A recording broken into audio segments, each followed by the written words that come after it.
Hola a todas y todos, bienvenidos, bienvenidas, feliz Navidad, feliz Año Nuevo, acá en el canal del amigo Jesús Escobar.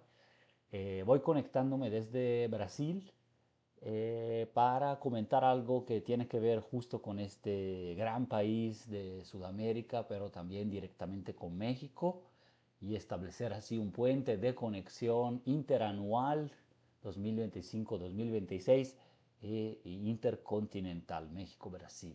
¿Por qué? Porque primera gran noticia importante, la CEPAL en su Panorama Social de América Latina 2024, eh, pues dio a conocer que la pobreza en América Latina se redujo de más o menos un 33-34%, una tercera parte, o sea, una de tres personas en América Latina en 2020 era considerada pobre y ahora es una cada cuatro, o sea, el 25%, teniendo en cuenta que en Europa llega casi al 18% la pobreza.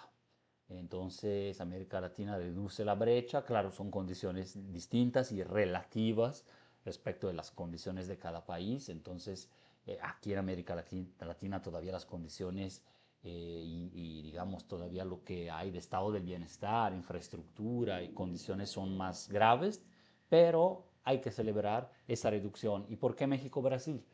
Porque son los dos países que dan cuenta del 90% juntos de la cantidad numérica de personas que salieron de la pobreza, es decir, los números absolutos.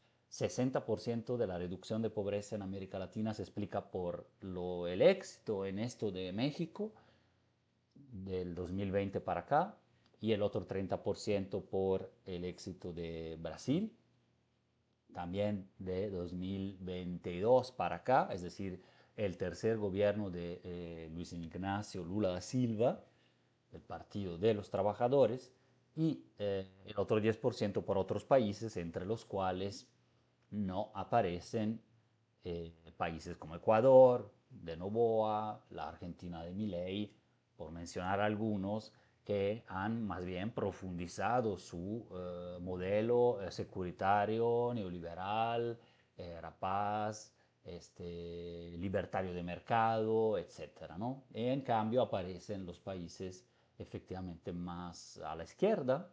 Este es un hecho y es un dato, no es un posicionamiento como tal, pero hay que reconocer que han sido capaces este tipo de gobiernos de sacar a gente de la pobreza y en buena parte también en muchos momentos de la historia reciente, por ejemplo el Ecuador de Correa, también en México actual, aunque no de manera suficiente, reducir las desigualdades, ¿no?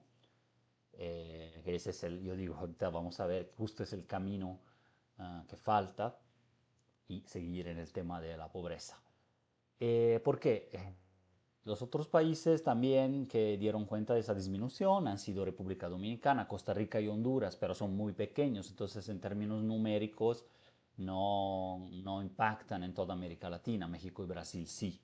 Esa es una primera consideración. Un eje de ese tipo debe de continuar en los siguientes mandatos, ahora con Claudia y quizás nuevamente con Lula en 2026, puede ser que siga ganando esta cuarta elección pues probablemente va a ser el candidato, se va a postular y en todos los escenarios, aquí desde Brasil estaba viendo justo un programa ahí en la televisión, de hecho, pues en todos los escenarios parece ser que va ganando, ¿no? Todavía faltan más de 10 meses, entonces es difícil adelantarse tanto, pero vamos a ver.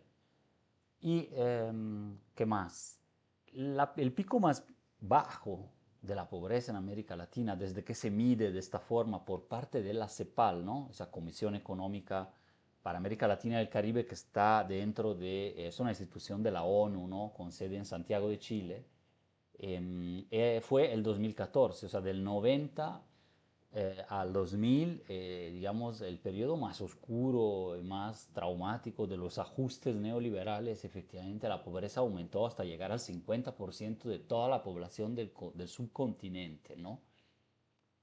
Lo cual fue efectivamente una catástrofe social.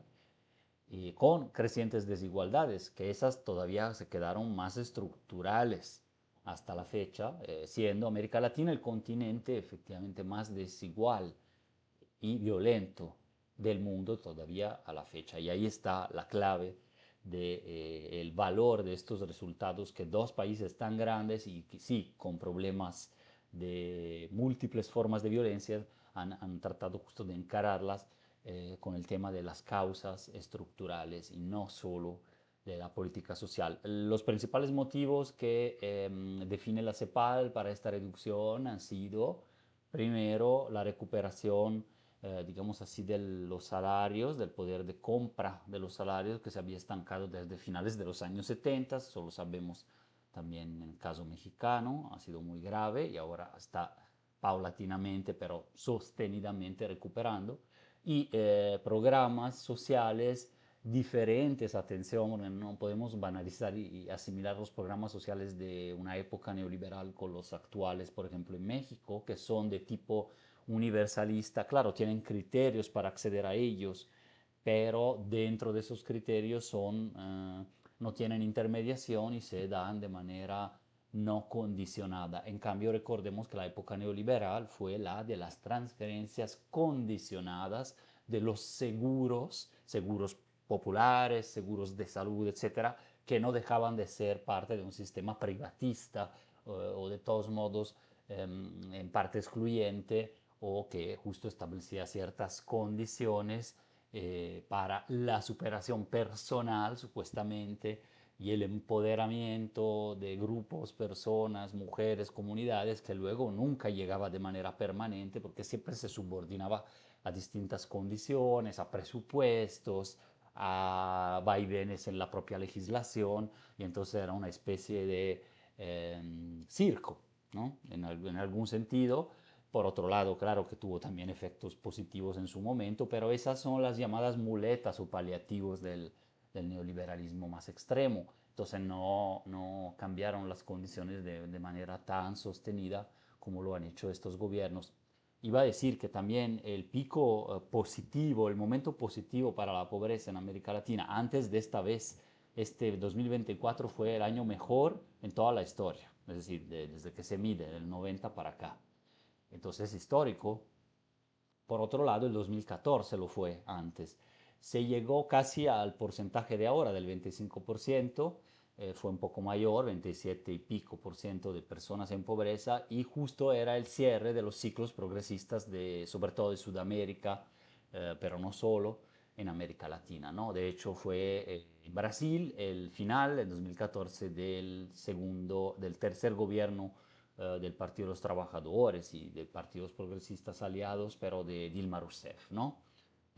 Antes del vergonzoso golpe parlamentario y diferentes tipos de abusos que la sacaron prematuramente del poder ya en el segundo mandato en 2016, se recordarán, cuando ya se instaló nuevamente un gobierno bastante brutal a nivel social y de eh, vendepatria como el de Michel Temer, y luego ya llegó Bolsonaro y nuevamente ahora Lula 2022-26, ¿no? Pero bueno, todavía en esa fase de auge, también fue un auge de materias primas, del comercio con China, de diferentes factores, pero también de redistribución, ¿no? Entonces 2014 fue, curiosamente, ¿no? Pero no tan curiosamente, ahora lo estamos explicando porque el fin de ese ciclo progresista, el primero por lo menos, en que México de alguna manera no participó, ¿no? Estando en pleno auge del Pacto por México en esa época y de Peña Nieto, pero bueno, ese fue el otro dato. Esto a nivel Latinoamérica, ¿no? Pasando un poco más a Brasil y luego una posible pista para México, ya que son gobiernos que pueden justo trabajar de la mano e inspirarse uno con el otro.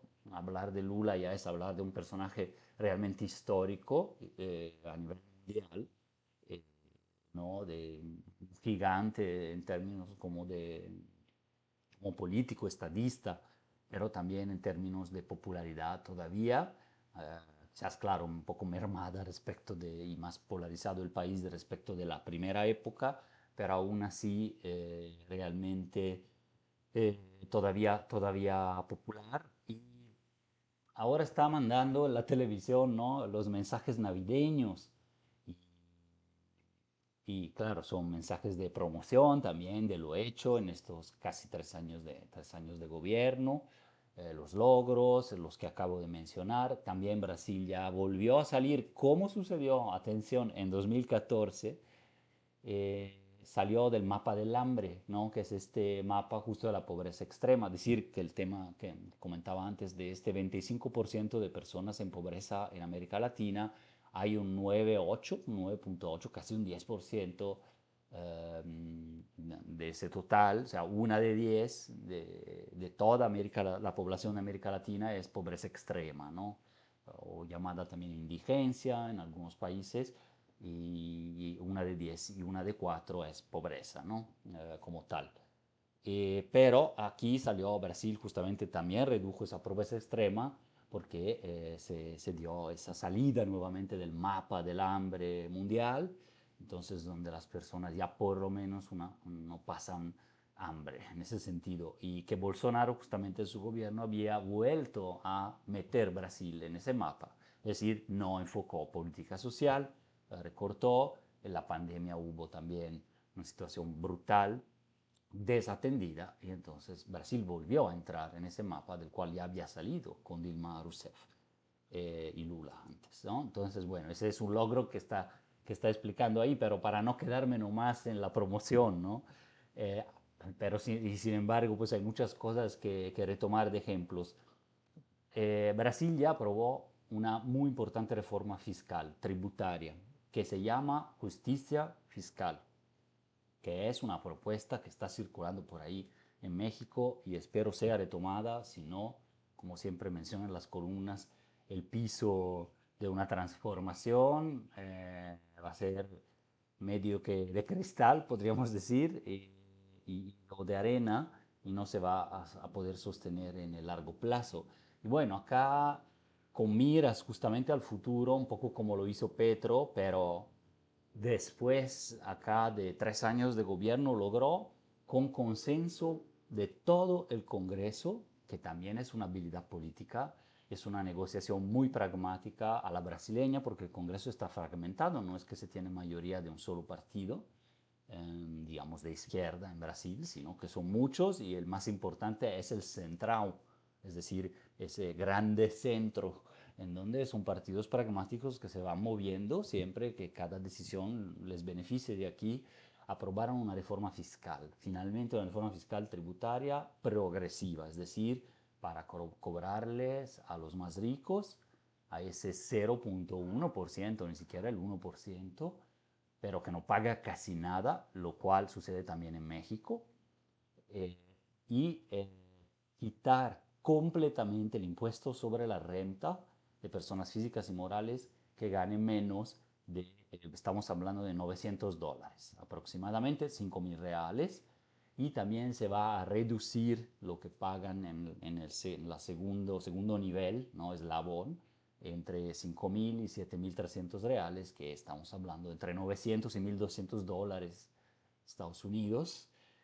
También se va a reducir para en cambio subirles progresivamente impuestos de hecho todavía muy poco, ¿no? Pero hasta un tope del 10% a las grandes riquezas, grandes ingresos, pero también riquezas, porque también va a haber un impuesto sobre dividendos, ¿no? Es decir, las ganancias financieras que también habían estado prácticamente ahí ausente de este mapa de la contribución social al bienestar común, porque esos son de alguna forma los impuestos, ¿no? Es un pacto social, de solidaridad interclasista, ¿no?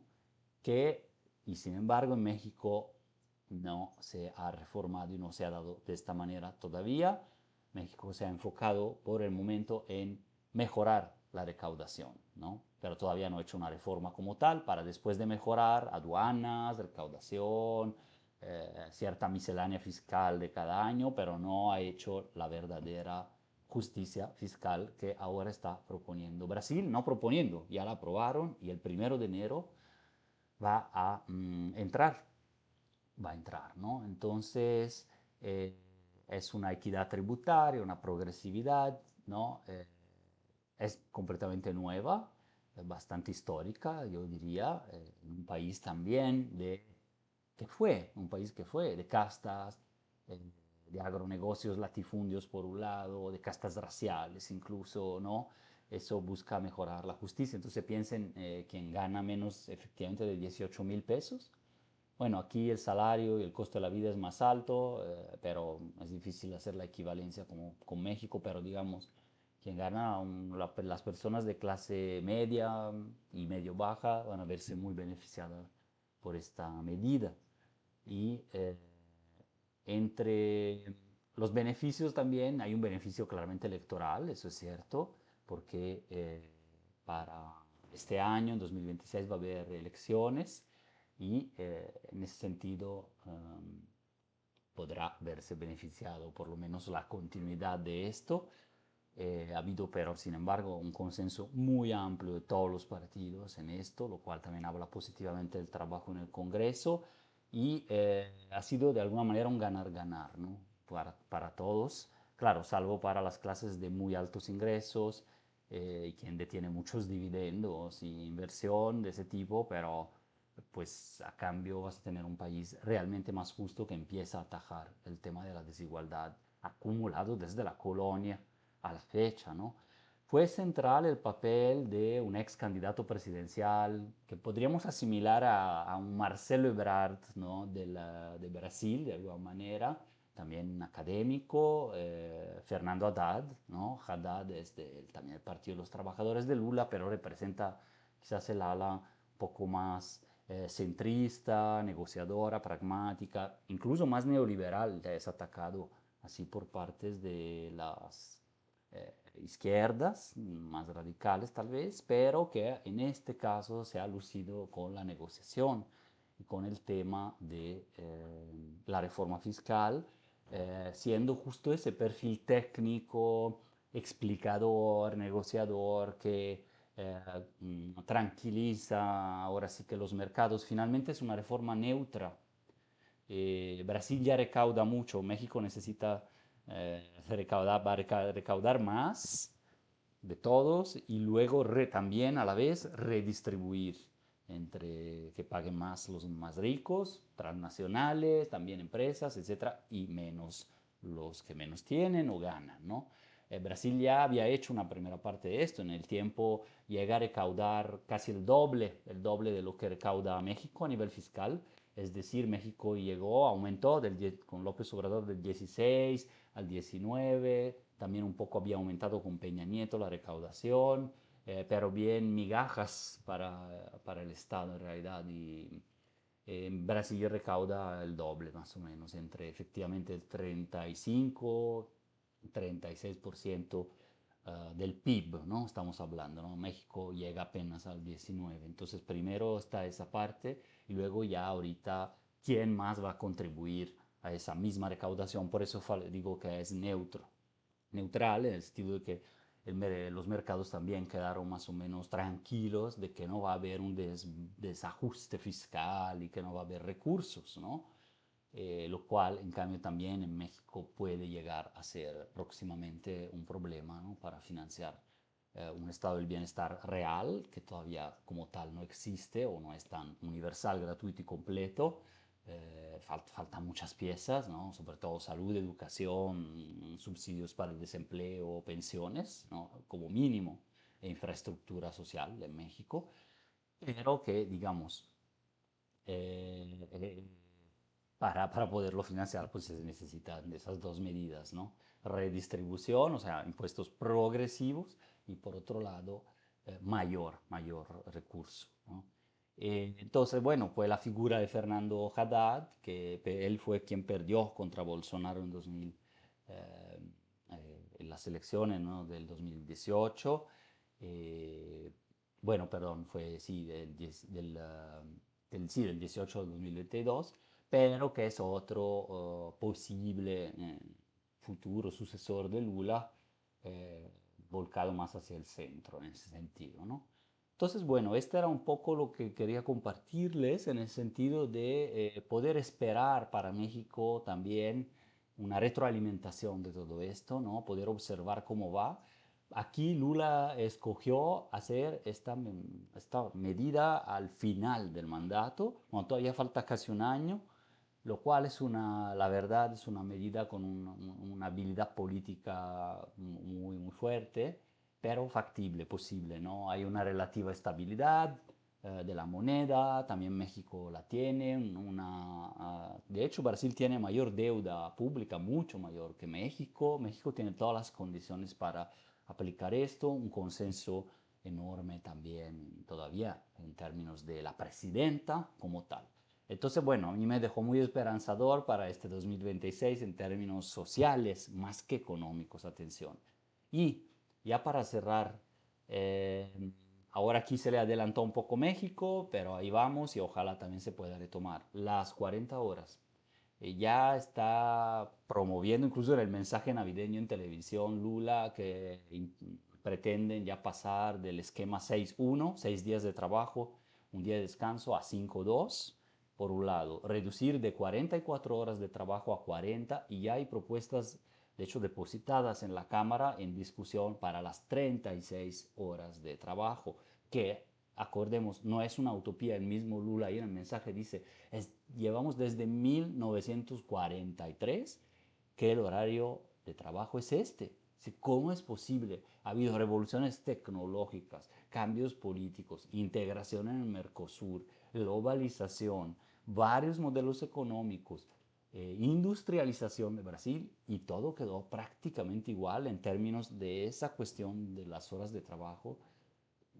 Quieren mejorar la productividad a través de un esquema 5 días con 2 y a través de la reducción del horario de trabajo. Eso está demostrado también, ¿no? Entonces ahí todavía tienen que aprobarlo, probablemente de 44 a 40 horas es casi seguro que lo van a aprobar aquí, como pasó en México, pero está a debate y está siendo muy mencionado aquí en el debate, pasar también progresivamente, igual no todo de golpe, pero progresivamente a las 36 horas de trabajo, al menos en la mayoría de los sectores, ¿no? Y esta es otra enseñanza de que se puede hacer mancuerna entre modelos económicos de tipo más popular, de tipo más neo-keynesiano, podríamos decir así, más laboristas, sin desestabilizar del todo, sin desestabilizar el sistema, ¿no? Entonces, bueno, les mando un abrazo nuevamente de feliz año y nos vemos en la siguiente.